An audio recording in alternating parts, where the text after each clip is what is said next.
Assalamualaikum warahmatullahi wabarakatuh. Perkenalkan, nama saya M. Evanza dari 10 Keperawatan 1. Hari ini saya ingin menjelaskan tentang cara disinfeksi dan sterilisasi. Jadi, hal yang pertama dilakukan sebelum melakukan proses disinfeksi yaitu mencuci kedua tangan. Dengan cara yang pertama, kita membasuhi tangan di bawah air mengalir. Setelah itu kita tuangkan sabun di telapak tangan. Ketiga, kita menggosok telapak tangan. Setelah itu kita menggosok punggung tangan. Dan yang kelima, kita menggosok sela-sela jari seperti ini. Dan yang keenam kita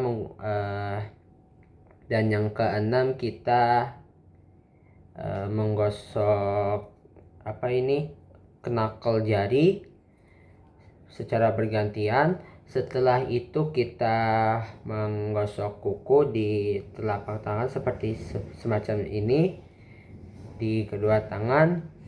Dan yang ketiga, kita membilas tangan kita. Dan setelah kita melakukan pencucian tangan, yang kedua yaitu kita menggunakan alat APD. Dan APD terdiri dari apron, masker, dan handscoon. Jadi yang pertama kita gunakan yaitu apron. Dan yang kedua kita menggunakan masker. Dan yang ketiga kita menggunakan handscoon. Tetapi seharusnya untuk proses yang awal kita menggunakan sarung tangan rumah tangga. Tetapi karena saya tidak memiliki sarung tangan rumah tangga, kita akan menggunakan handscoon hingga akhir. Dan setelah menggunakan handscoon, step yang ketiga yaitu kita memisahkan alat. Dan alat-alat yang akan kita disinfeksi yaitu terdiri dari 4, yaitu alat makan. Alat makan seperti pelato, sendok, gelas, dan lain-lain. Setelah itu ada alat tenun seperti kain bantal atau kain ranjang, dan lain-lain. Dan yang ketiga itu ada alat stainless seperti bak instrumen, pinset anatomis, dan lain-lain. Dan yang keempat itu ada alat BAB dan BAK seperti pispot dan urinal. Setelah kita memisahkan alat-alat yang kita akan disinfeksi, sekarang kita akan masuk dalam proses disinfeksi. Jadi hal yang kita akan disinfeksi yang pertama kali yaitu adalah alat makan. Alat makan terdiri dari seperti piring, gelas, sendok, garpu, dan lain-lain. Dan yang pertama kita akan bersihkan yaitu pelato. Kenapa pelato? Jadi di pelato itu jika terdapat sisa makanan, kita akan gunakan sendok dan kita buang ke sampah non medis yang berkantong plastik hitam. Setelah kita membersihkan pelato, ya tidak terlalu bersih, cuma membuang sisa makanannya saja.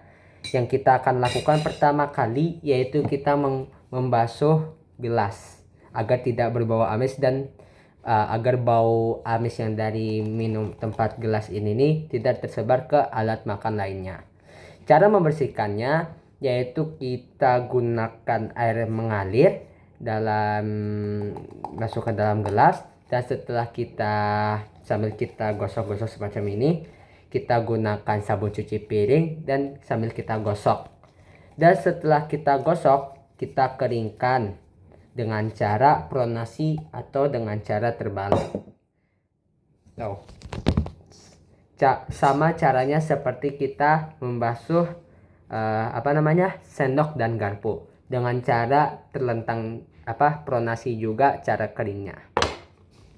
Setelah kita membersihkan gelas dan sendok dan garpu, hal yang kita akan bersihkan lagi yaitu kita akan membersihkan pelato.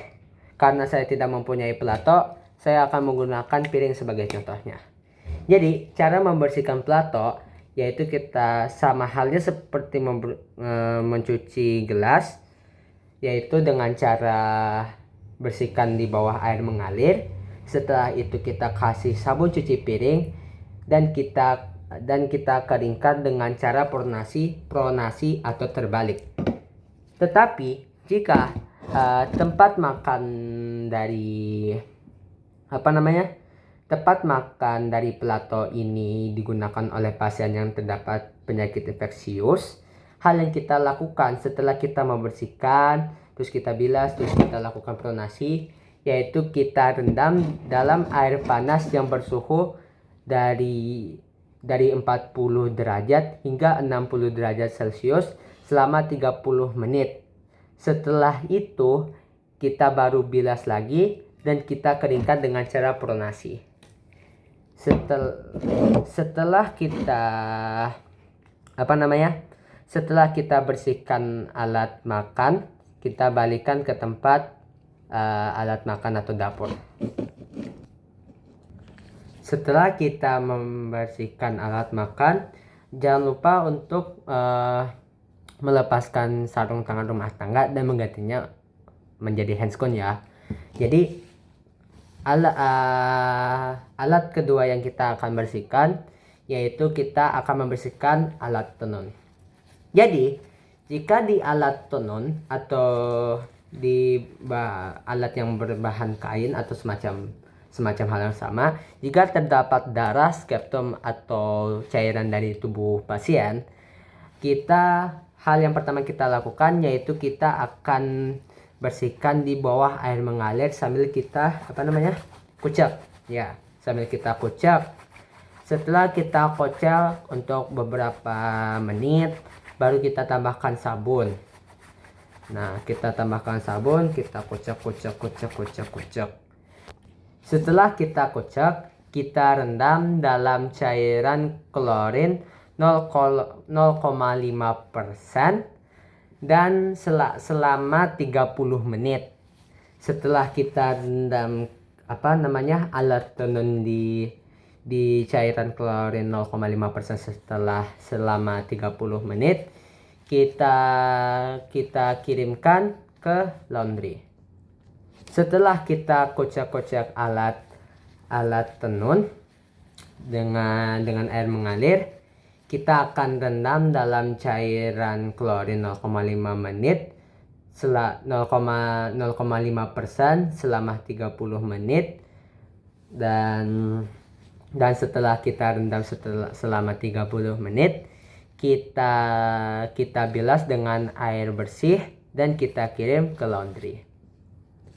Setelah membersihkan alat tenun, hal ketiga yang kita akan bersihkan yaitu alat stainless. Jadi jika di alat stainless terdapat cairan tubuh pasien seperti darah, septum dan lain-lain, pertama kita buang cairan tubuh pasien tersebut ke spout hook. Dan setelah kita buang ke spout hook,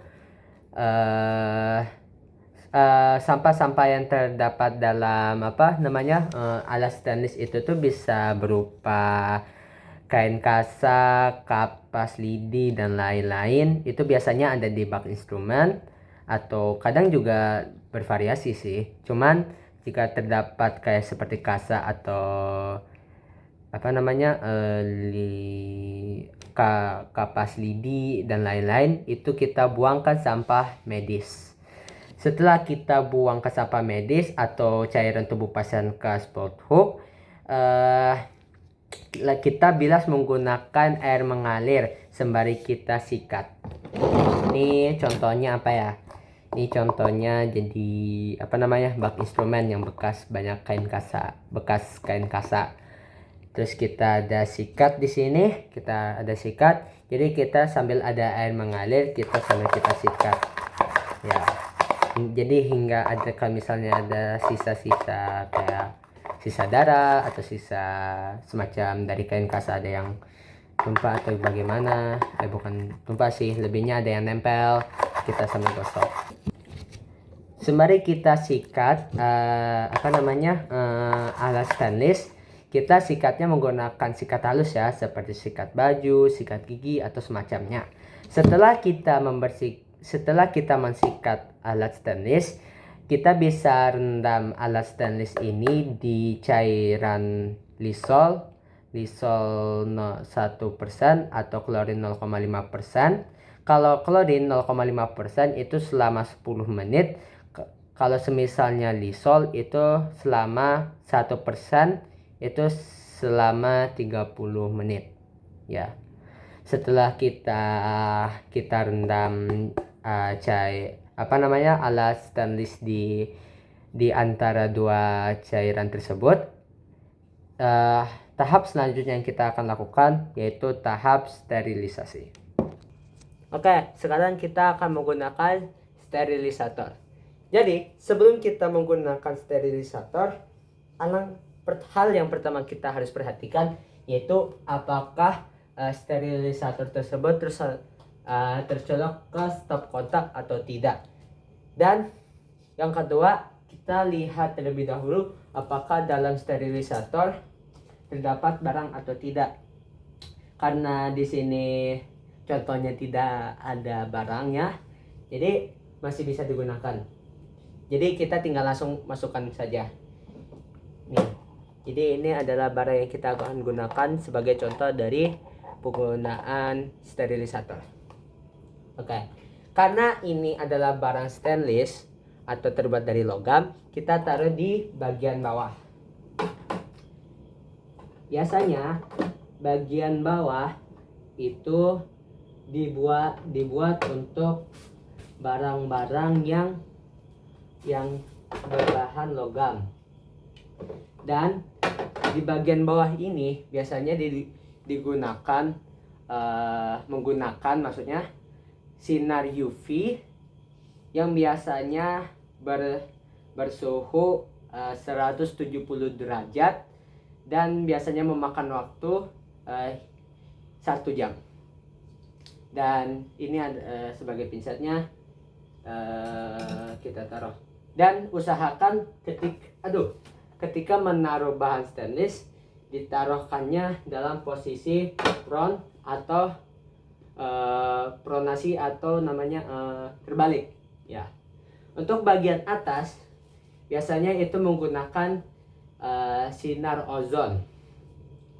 Dan biasanya sinar ozon ini digunakan untuk barang yang berbahan kain seperti kain kasan dan lain-lain.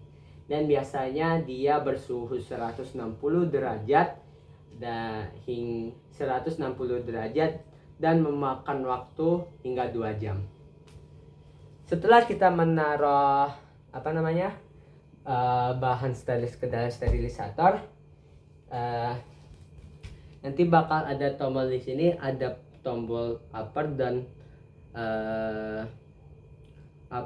dan lower. Karena kita menggunakan bagian bawah, kita akan memencet tombol lower. Cuma nggak ada tombolnya, jadi ini ilustrasi saja sih ya. Sembari kita menunggu alat stainless selesai sterilisasi, kita akan mengambil dock steril. Dan untuk pengambilan dock steril, kita akan menggunakan korentang. Jadi kita ambil korentang dan kita akan mengambil dock sterilnya.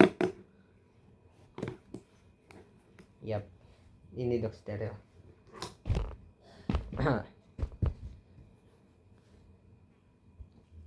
Dan setelah kita mengambil dock steril dari trommel steril, kita akan membukanya. Jadi kalau ingin membukanya dengan korentang pun tidak apa-apa, tetapi ya tergantung kepercayaan masing-masing sih. Cuman boleh kalau ingin menggunakan korentang dan menggunakan tangan, tetapi kalau menggunakan tangan jangan sampai terkena bagian sterilnya, seperti itu. Jadi karena saya menggunakan satu tangan karena nggak ada yang videoin, jadi begini. Terus kita sebentar. Terus kita akan rentangkan.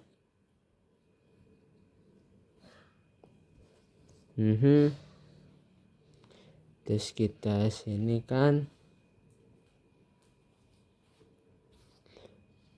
Yap. Setelah merentangkan dok steril, kita akan mengambil alat namanya alat yang habis disterilisasikan di sterilisator. Ini adalah proses pengambilan alat sterilis yang sudah disterilisasikan, yang dari sterilisator. Yep.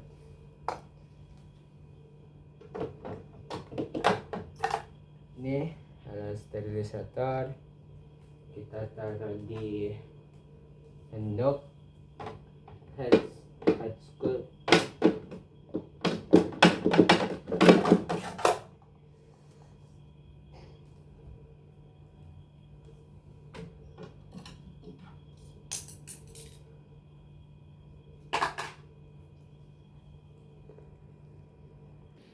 Dan setelah kita mengambil barang yang sudah disterilisasikan dari sterilisator, di sini ibaratkan itu bak instrumen. Jadi setelah kita menaruh bak instrumen, dan setelah menaruh barang yang sudah disterilisasi dari sterilisator di dok steril, kita akan ini ibaratkan bak instrumen. Tidak lupa kita mengambil tutupnya. Sini tutupnya. Ya, terus kita tutup. Ya, ibaratkan ini. Oke, itu ya. Setelah itu kita akan tutup. Dari kita ambil dari ujung sini sampai setengah. Setelah itu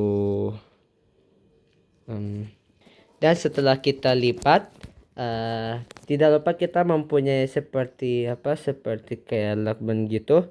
Jadi di lakban yang di atas ini, terus kita kasih keterangan nama alat yang sudah di dalam sini, terus tanggalnya, jamnya, harinya, dan bulannya.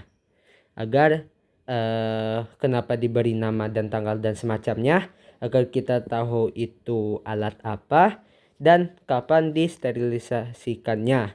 Dan ketika misalnya di tanggal sudah melebihi 2 minggu, kita harus sterilisasikan lagi, semacam itu, seperti itu.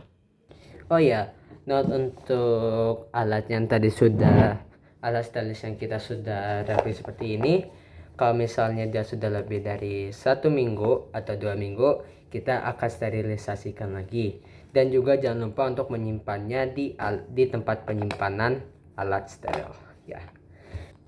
Dan yang terakhir dan yang keempat yaitu alat terakhir, yaitu alat BAB dan BABK yang terdiri dari pispot atau urinal.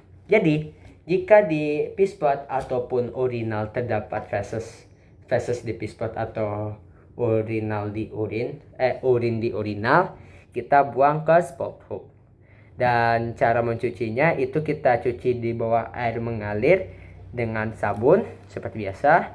Dan setelah itu kita buang airnya, dan setelah kita buangkan air, kita rendam di cairan Lysol 2-3% selama 10 menit. Setelah kita merendam pispot atau urinal di cairan Lysol 2-3%, kita kita bilas dengan air bersih dan kita jemur di bawah sinar matahari setiap bagian 2 jam. Jadi misalnya di bagian pertama kita jemur selama 2 jam, terus bagian yang kedua kita jemur selama 2 jam di bawah sinar matahari. Di bawah sinar matahari. Dan setelah itu kita keringkan, terus cara kita menaruhnya itu atau mengeringkannya lagi setelah dia kena sinar matahari, yaitu kita kita taruh dengan cara seperti termiris seperti ini, seperti kayak di di kasur atau di belakang tembok itu. Kenapa harus begini? Agar tidak terjadi penjemuran di bagian di alat-alat BAB dan BAK. Dan setelah kita membersihkan alat BAB dan BAK, kita akan melepaskan APD. Yang pertama kita lakukan yaitu kita melepas handscreen terlebih dahulu. Jadi kita ambil dari bagian bawah, terus kita genggam seperti ini. Habis itu sama dengan yang kiri juga. Habis itu kita buang ke sampah medis. Setelah membuang handscreen, yang kedua yaitu kita membuang masker. Sama kita buang ke sampah medis juga, ke tempat sampah medis juga, sama seperti handscreen. Dan yang ketiga apron. Untuk apron, jika terkadang ada apronnya sekali pakai atau yang bisa dipakai berulang-ulang kali. Kalau misalnya sekali pakai, sama halnya seperti handscreen dan masker, kita buang ke tempat ke tempat sampah medis. Dan jika dia termasuk dalam apron yang bisa digunakan berulang-ulang kali, kita taruh di tempat laundry. Ya. Setelah kita melepas APD, kita mencuci tangan seperti yang biasa. Dengan cara yang sama seperti yang pertama awal. Ya. Sekian dari saya. Terima kasih telah atas perhatian dari video saya. Mohon maaf kalau saya ada persalahan kata atau penyebutan atau saya ada cadel dikit. Saya rasa ada sih, cuman mohon maaf atas semua kesalahan saya. Sekian, terima kasih. Wassalamualaikum warahmatullahi wabarakatuh.